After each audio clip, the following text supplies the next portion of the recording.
Hello, this is Rob Carter at piezo.com, and today we're going to talk about Power Ultrasonics, give a little introduction to Power Ultrasonics, the history, the mystery, and the science. So you may or may not be aware of the large number of applications there are for piezo-driven ultrasonic devices. It's very wide range. You can see them on the screen. Sonar, flow metering, underwater communications, ultrasonic drills, ultrasonic cleaners, friction welding for both plastics and metals, cutting blades, dental scalers, fluid atomization, and more. So the history. Ultrasonics is a subject which is inextricably linked with piezoelectric technology. The Curie Brothers, Pierre and Jacques, are credited with a discovery in the 1888 publication disclosing the measurement of the piezoelectric effect in natural crystals. Now at that time, applications for the crystals were, and it was mostly quartz, were very limited to just an electric weighing scale that was done for demonstration purposes and a picoampere current source that was used by Pierre's wife, Madame Curie, in her radiation detection. Both of these are passive devices. There were no transistors, there were no vacuum tubes, there were no circuits of any kind to provide AC drive signals that could have turned the crystals into sources of useful vibration. But this guy, Paul Langevin, really got ultrasonics off the ground. He began work on sonar during World War I when the US and European allies had an urgent need for countermeasures against German submarines. And several groups were working on different acoustic approaches to detect submarines, but only Langevin demonstrated a very practical device. And his work culminated in a 1920 patent application for a piezoelectric sonar device, which wasn't granted until 1941. And he combined what was then new electronic vacuum tube type circuits with natural quartz cuts to create a really powerful ultrasonic device that was capable of echo detection of the presence and the depth of submarines underwater. And that's what we know today as sonar. So that's the history. It's worth looking at how Langevin's device worked, because this embodies a key realization about what to do with these crystals that don't move very much. So here we got a depiction of his device. I'll give you just a quick guided tour. This is the bottom end of a tube which is sunk into the water. There is air in this part. The tube feeds into this rigid material here. This is all metal, probably aluminum or steel framework, and it's cylindrically symmetric. And this is a tube through which the high voltage wire goes straight down to the top plate. Now, this is a steel round plate, approximately 3/4 of a meter in diameter, and a companion identical symmetric plate on the bottom, and between the two are sandwiched a large number of 10 centimeters square by 1.5 centimeters thick quartz plates. In Langevin's case, he just glued all this together, so it made basically an ultrasonic Oreo. And he applied high voltage to these plates and AC high voltage, and that caused them to expand and contract. And the heavy mass of those discs brought the resonant frequency of the whole device down into the tens of kilohertz. So they would broadcast a nice large area sound wave, large area high power sound wave down into the water. And then they would listen to the reflected wave. Langevin provided for two means. You could even use these plates to listen, or you could have another little pickup on the side. He arranged for both of those in his patent. So that's the basic Langevin idea, and that begat the entire sonar industry that led into and during and past World War II. So today, the term Langevin transducer is used to describe any piezo-driven longitudinal resonator that has piezo discs sandwiched between two end plates, usually of some kind of metal, with a bolt.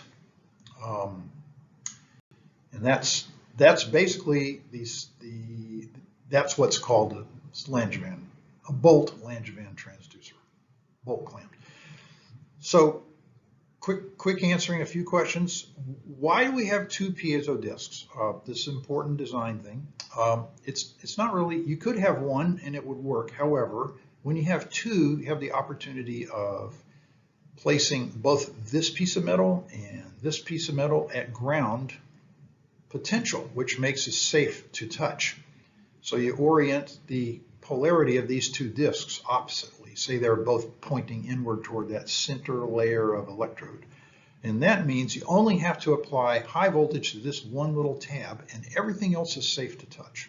So this is easy to protect and it prevents shorts and it prevents people accidents, and that's the best. So what is this transducer good for? We'll get to that in just a bit. And what do these end plates do? Why can't we just use the piezo? Well, those are force distribution features, elements, if you will. They do two things. They distribute the point force that is applied by the bolt, and they also distribute the vibrational energy over the face of those end plates. And I forgot something. The bolt. The bolt provides pre-compression for these piezo elements because they're very sensitive to tensile stresses. They fracture easily, sometimes around 2,000 psi, whereas their compressive strength is about 10,000 or even more psi. And so when they're sandwiched this way with a pre-compression along the axis, when they're vibrating wildly, they never really get stretched. They go from being fully compressed to just a little bit compressed instead of plus and minus compression. This, if you could see it vibrating wildly, it would look like this. You have symmetric motion. One end goes to the right, one end goes to the left. It compresses and bulges in the middle, and then when the two ends move in opposite directions, they stretch and make the center thin. So that's the essential motion of the Langevin transducer. It is frequently depicted like this in textbooks, where you have the left end, right end, and you have a half-wave resonance symbol here, which simply means when the graph is positive, it means right wave motion.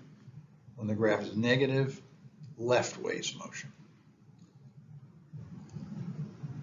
So as a standalone transducer, you can imagine that this really isn't all that useful. I mean, you got motion both ways.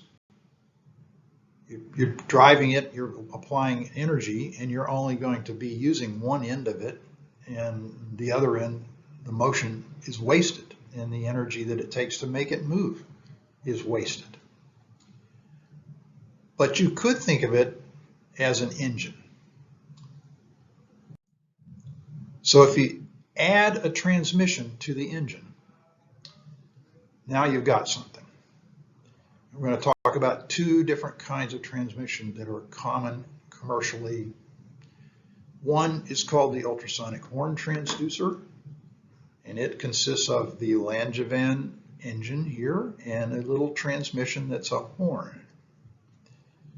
The other one is the Tonpilz transducer, and it's really just a variation on the basic Langevin transducer, but it has significant advantages as we'll see. So first, the ultrasonic horn transmission. It's another half-wave resonator that's stuck onto the half-wave resonator that's the Langevin. So why do we even bother with two? Well, if you shape the horn correctly, you can have amazing amplification of motion here at the business end or here at the tips. So this is the fastening point. It fastens to the Langevin engine, and that moves a small amount, but at the tip, it moves a lot. And you can see from these graphs, this is actually it here. You get quite a bit of amplification, and this is where the common depiction about the half wavelength sort of breaks down, because the wavelength is the wavelength, and there's no particular reason why you would have a high amplitude at one end and the other just based on wavelength. But if you want to do any calculations for how these things work, the real secret is conservation of momentum. So you have two things going on. You have the half wavelength thing, and you have the conservation of momentum. Now, this thing is hanging in the breeze. This end is big and heavy, and if it's going to move this much at one velocity, whatever is out here has to move at a higher velocity in order for momentum to be conserved. So that's the secret of how they work and how these tremendous motion gains are obtained. Now, there's a variety of different kinds of horn shapes. You could sort of see from this graph that the step horn has the world's record for gain. It just gets more out of this end for what you put into this end. And everything else has less, but they have other advantages like stress distribution, for instance. So here's a picture of what it looks like for the ultrasonic horn. You can see the back end here isn't moving very much, and the front end is moving so much you really can't even tell how much from this simulation. And you will see in the textbooks a depiction of this device having a Langevin engine, and then that's one half wavelength, and then this front half wavelength, which has an asymmetric tip motion. But that's it. So there is really an infinite variety of horns designs and that can be made, and an infinite variety of tips that can be attached to the horn in order to do work. They don't have to necessarily come to a point. Here's a photograph, a large number of different horns you can see across here, courtesy of Sharper Tech. But they're not limited to just these little horns. You can see there's some here. Here's a horn that's actually multiple horns attached to the same shaker block. There's some round ones here. We can't really see what their profile is, but they certainly don't look like this. There's square ones, some very, very large ones. So that's just a few examples. When I say the variety is infinite, I mean, it just keeps going. People keep making new kinds of tool ends and things to do with this very high motion, high energy concentration output that comes from the tip. So here's just a few closer up examples of what you can do with a mechanical power concentration that comes from using a horn type attachment to the Langevin engine. So this type, this is kind of a generic picture, but you could see back end, front end. This is the Langevin engine, and here is the half wavelength horn, and this is going to move a lot more than that end. It's two pieces of piezo, and you have a high voltage AC here. So this type is used to make ultrasonic plastic welders with. It's also used to make ultrasonic metal welders with, and the principle of that application is that the vibration of the horn forces the two pieces of work that are to be welded to slide slightly one against the other, and it makes a tremendous amount of heat. In the case of plastics, it melts the plastic. In the case of metals, it doesn't melt them, but it makes a little bit of it makes what's called a friction weld. It's very, very effective. Often used might be used for attaching electrodes to solar cells or something like that. So the other thing that this type is used for is machining. These are the horn ends of ultrasonic horn transducers, and they have various cutting tips. You can see some are like blades, other ones are not like blades. You can make cookie cutter tips. That application depends on the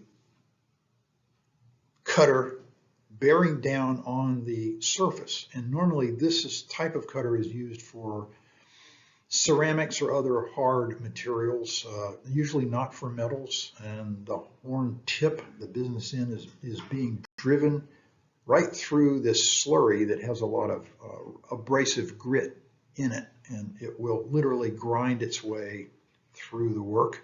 But like I said, you can have a very odd cookie cutter kind of shape if you want. Anything you want, anything you can machine can be the cutter. Here we have a variant on that where this is a knife. The knife blade is designed to be the part of the front resonant nose horn section, and the Langevin engine is back here. And there are some advantages for using this kind of knife. One of them, it doesn't really cut through anything like butter, but it's really, really good on things like composites. And it's also used for surgery. Not because it cuts better, but it's because as the surgeon is moving the knife through the tissue, any bleeding which starts is cauterized instantly by the friction of the blade against the flesh. In the lower right-hand corner, we have a flow-through version of the Langevin transducer with horn. Fluid comes through this end, goes down through the middle. It is insulated from the piezo ceramics, which are here, and it comes out on this tip, and there is a tiny little disc on the tip. This is not inconsequential. This disc is tuned to resonate at the same frequency that the nose goes, and so it's wild vibration, and when the water comes out of that little hole, it just becomes instantly dropletized, and it has a very nice spread, and this is used for in the coatings industry. And last but not least, we have the dental scaler, and you probably have all experienced this. Here is one. That picture is not all that great, but you can see we have there's piezo in here, and we have a nice back half and a front horn, and we have a little dental scaling tip that you hear squealing against your teeth. So those are Langevin applications, Langevin ultrasonic horn applications. So the other type of transducer that's common is called Tonpilz. You can say we have a Tonpilz transmission type. I note historically that there was a Monsieur Langevin who lived in Paris, but there was no Herr Tonpilz who lived in Munich. Tonpilz is not a person's name. It's a contraction of two German words, ton for tone, and Pilz for mushroom, aka the acoustic mushroom. And it's kind of a pun. I like this. It resembles a mushroom, and it has to do with transmitting acoustics. So the basic structure for this is completely different. It's a Langevin transducer where the symmetry has been abandoned. And typically the tail will be made of some very heavy metal, like steel or even tungsten. And then there are 2 or 4 or 6 or 8, can be a large number of PZT discs stitched between. And then you have the bolt that goes through and attaches to a head, which is always light, low density material like aluminum or titanium. And this type of thing anchors the center of mass further back in the tail area. So almost all the energy, or a much larger percentage of the energy of the piezo, ends up being used up to push the face of the head into the medium. And it's a means of adapting the Langevin transducer to make powerful acoustic waves in liquid media. And it's astoundingly more efficient than just the simple plates of piezo or piezo sandwiched between two symmetric rings as Langevin had. It's a big improvement. So, and it's the fact that you have the whole of the front end geometry that you can play with allows it to be impedance matched to whatever liquid it's broadcasting into. And that is how the Tonpilz works. Oh, one more thing about it. Here's the simulation, shows that you could still see that despite the fact that it hasn't got ultrasonic horn on it, you still get quite a bit of motion difference between it's very low in the back and it's high in the front. The reason for that is that the front is very, very lightweight and the back is very heavy. So all the motion that comes from the piezos ends up, well, 95% of it ends up going out the front. And that's conservation momentum again. So in both the case of the ultrasonic horn and the case of the Tonpilz, the secret for design is conservation momentum. And if you are going to be doing any investigation or testing, it'd be good to bear that in mind and don't get fooled by this half wavelength stuff. If you want to actually decide what it does to an actual load, be that air or liquid, you have to solve the equations which involve conservation momentum. Here's another smattering of examples of Tonpilz type transducers. You can see the variety is huge. This is by no means exhaustive, but you can see they all have that typical, the bolt is there, the back end is there, the back end is clearly a different material than the front end, and there's a flare. So here's just two I want to cover. Applications. This type, which you'll see a lot of, and you see a lot of in the front picture, this is really a bolt-on ultrasonic cleaner module. So there are cleaners that have piezo discs that are rigidly glued to the bottom of the tank. And that's fine until something breaks. You can't replace one of those without chipping it off, grinding down the metal, and then gluing another disc on and hoping that the rest of them aren't about to break. This permits construction of ultrasonic cleaners with modular replaceable piezo elements. And those can be bolted and unbolted, as is shown in this here, this picture. You can see the piezo disc. In this case, there's two of them. There is the heavy metal back end, and then there's the lighter, probably aluminum in this case, front end, and it is literally bolted to the bottom of the cleaner tank. So that's a cutaway view. The other thing the Tonpilz is used for is, it's very good at broadcasting sound waves, powerful sound waves. It is used for a lot of Sonar type transducers. And this is a diagram of one. I really couldn't find a good cutaway view, but it's important to see some of these features. The back end is this piece. That's large and heavy. Then there are these rings, many, many, many rings of piezo that are stuck between the back end and this lightweight front end head. And here's the pre-stressed bolt, pulls it all together. This is wired up and encased in silicone rubber boot, so it's completely waterproof, and you can dunk it and broadcast out this face. It's quite effective and very energy efficient broadcast. And there are many, many different sizes of these made, and they all have that tubular look. So anyway, that's two. And then I have my favorite Tonpilz, just called the shared tail mass Tonpilz. This looks weird, but when you think about it, it's a pretty cool idea. This came from University of Texas in Austin.